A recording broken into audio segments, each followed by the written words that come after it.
L yang kedua apa dia tuan-puan? Ni tak tahu ni, takut ada tabiat 3L ni. L yang kedua apa dia? Laju. Oi, dia mengkagumkan dia punya speed. Ya, ini formula apa tak tahulah, F1 ke apa benda. Ya, kita paling je siap dah semayang dia. Cucu pun terkejut. Ai, dah siap ni, kata cucu dia. Yelah, apa nak lama-lama? 4 rakaat. Dia kata, Masya Allah ya. Laju tuan-puan. Sian kalau kita solat laju-laju. Sian. Sebab kita tidak menikmati ibadah solat itu. Ustaz minta maaf tuan-puan, Ustazah pun bukan baik sangat. Ustaz banyak belajar daripada kesilapan. Banyak belajar daripada kesilapan. Cuma ini pengamatan ya tuan-puan, pengamatan. Kadang-kadang kita singgah dekat RNR kan, highway-highway yang ada di Malaysia ada RNR, ada surau kan tuan-puan. Ustazah bukan sengaja nak pandang orang lain solat tuan-puan. Tapi terpandang kan, ya, ternampak. Memang mengkagumkan kelajuannya. Kagum tuan-puan, sampai ustazah kadang-kadang cuba baca laju-laju sebab nak bersangka baik dengan orang yang laju sangat semayang. Kita cuba baca Bismillahirrahmanirrahim Maliki yaumiddin. Kita baca apa benda macam tu? Paling laju yang boleh baca tuan-puan rasanya Bismillahirrahmanirrahim Alhamdulillahirabbil alamin arrahmanirrahim maliki yaumiddin iyyaka na'budu wa iyyaka nasta'in ihdinas siratal mustaqim siratal ladzina an'amta 'alaihim ghairil maghdubi 'alaihim waladdallin. Itu pun lama. Kalau lagi laju daripada tu, Ustaz tak tahu apa bacaan yang kita baca. Kadang-kadang tu Ustaz try buat laju-laju tu sebab nak tengok speed orang yang tengah semayang tu. Ya Allah, lajunya. Laju tuan-puan. Sedangkan solat ni terlampau indah, terlampau indah. Ada satu petua tuan-puan solat khusyuk Solat khusyuk ni banyak ulama-ulama dah bentang, dah bincang. Ustaz percaya para asatizah di Singapura banyak mengajar tentang solat khusyuk. Semua tu kena diambil kira. Tapi satu aja Ustaz nak bagi tambah sikit. Bila kita nak solat khusyuk tuan-puan, apa yang kita baca tu mesti mendarah daging dengan diri kita. Ya, yang kita baca. Ada orang kata, okey, kita kena faham makna. Betul, Ustaz tak menafikan, kena faham makna. Ambil contoh. Alhamdulillahi Rabbil Alamin. Makna dia apa? Segala puji bagi Allah Tuhan sekalian alam. Ar-Rahmanir-Rahim, yang maha pemurah lagi maha pengasih. Betul, kena faham makna. Tapi kadang-kadang tuan-puan, kalau kita tersalah makna, kita akan lama masa dekat cari makna. Contoh, Alhamdulillahirabbil alamin. Syukur bagi Allah. Segala puji bagi Allah. Dia jadi main macam tu. Sebab apa? Belajarnya lain, terjemahnya lain. Kalau tanya ustazah tuan-puan, itu bagus, tapi insya-Allah ada lagi yang lebih bagus. Kami pernah buat training tentang solat ya, tentang aplikasi solat. Memang dibuat latihan sehingga setiap orang boleh membaca Al-Fatihah tanpa perlu menterjemahkan harfan biharfin, terjemah satu-satu, tapi yang perlu adalah merasakan maknanya. Saya bagi contoh ya tuan-puan, orang yang dah biasa bercakap dalam bahasa Inggeris, apakah dia perlu terjemah? Dia orang Melayu, tapi dah biasa cakap bahasa Inggeris macam tuan-puan. Bila dia cakap thank you, berlaku tak penterjemahan dalam fikiran dia? Tak berlaku. Yang berlaku tu ustazah, sebab saya tak pandai sangat cakap bahasa Inggeris. Thank you, terima kasih. Thank you, terima kasih, terima kasih. Datang terima kasih tu. Orang yang dah biasa cakap bahasa Inggeris, ya, dia tak terjemah. Dia berfikir dalam bahasa Inggeris. Dia mengigau dalam bahasa Inggeris. Dia marah dalam bahasa Inggeris. Dia nak menyuarakan kasih dalam bahasa Inggeris. Dia tak perlu terjemah. Malah ada sahabat-sahabat ustazah tuan-puan, dia tak ada feel dengan ceramah bahasa Melayu. Tak boleh Ustaz nak salahkan dia sebab saya tahu, ya, dia memang menggunakan bahasa Inggeris sebagai bahasa harian dia. Tapi kalau dengar ceramah dalam bahasa Inggeris baru sampai ke hati dia. Tak boleh salahkan sebab itu bahasa tu dah jadi jiwa dia. Sama dengan bahasa Arab. Alhamdulillahi Rabbil Alamin. Ayat ni nak cakap pasal puji-pujian pada Allah, nak cakap pasal syukur kepada Allah, nak bina kita menjadi orang yang memuji Allah, nak bina kita menjadi orang yang selalu bersyukur kepada Allah.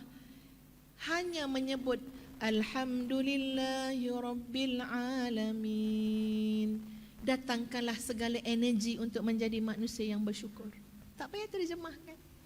Nak terjemah juga boleh, tapi kalau kita dapat merasakan ayat itu Masya Allah lebih indah solat kita.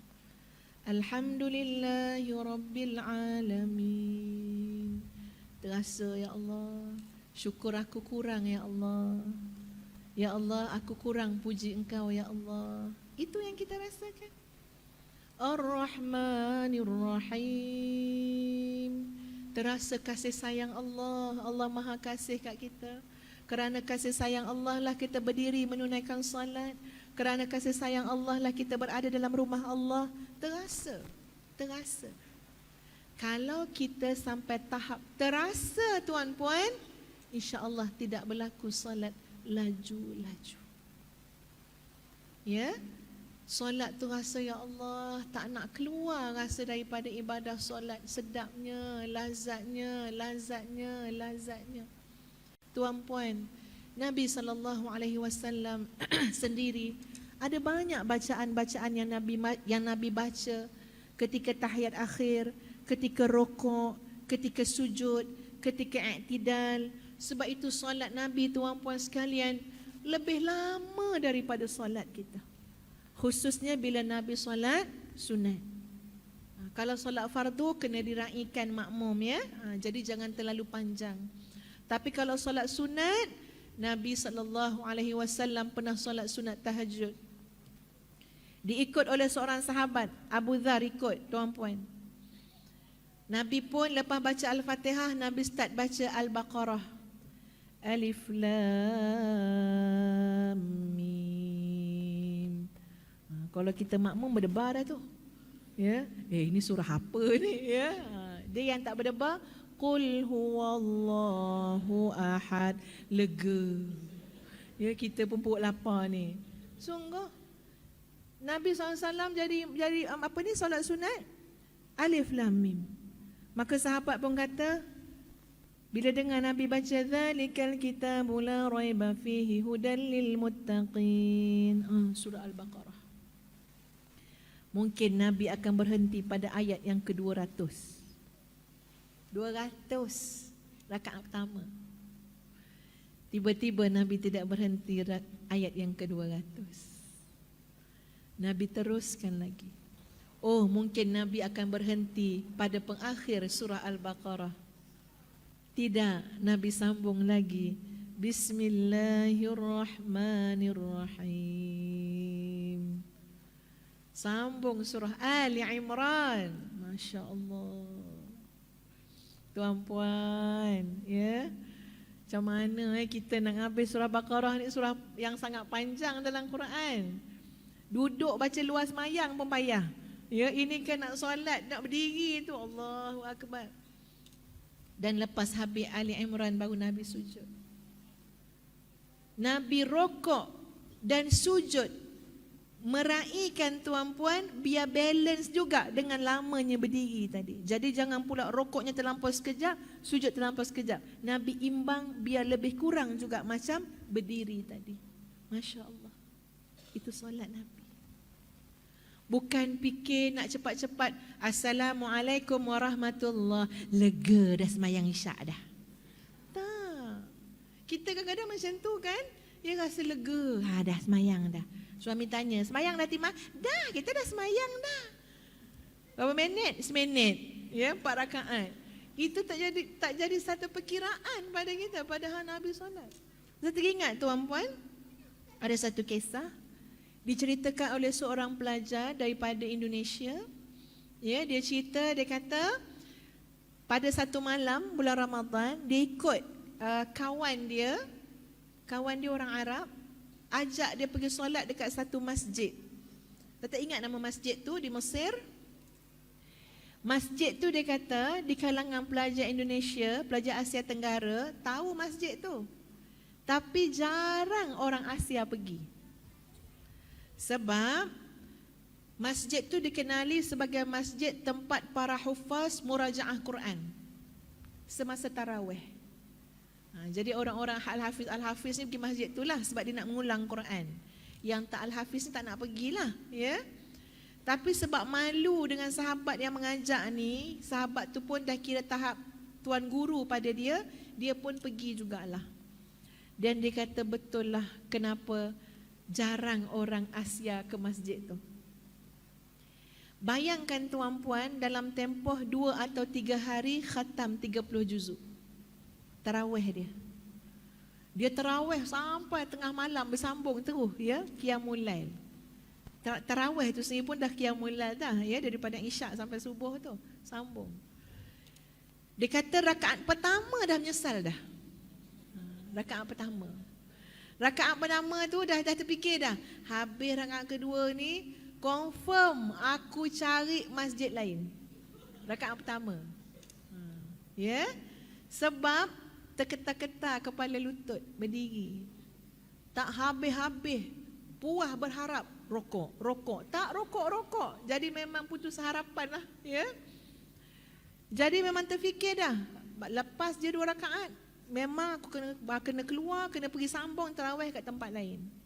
Tapi dia kata Allah nak ajar dia, nak tegur dia. Dia bagi salam, Assalamualaikum warahmatullahi. Assalamualaikum warahmatullahi. Pakcik yang duduk belah kiri dia tu, pakcik tua sangat. Di sana dipanggil syekh lah, ya. Pakcik tua sangat.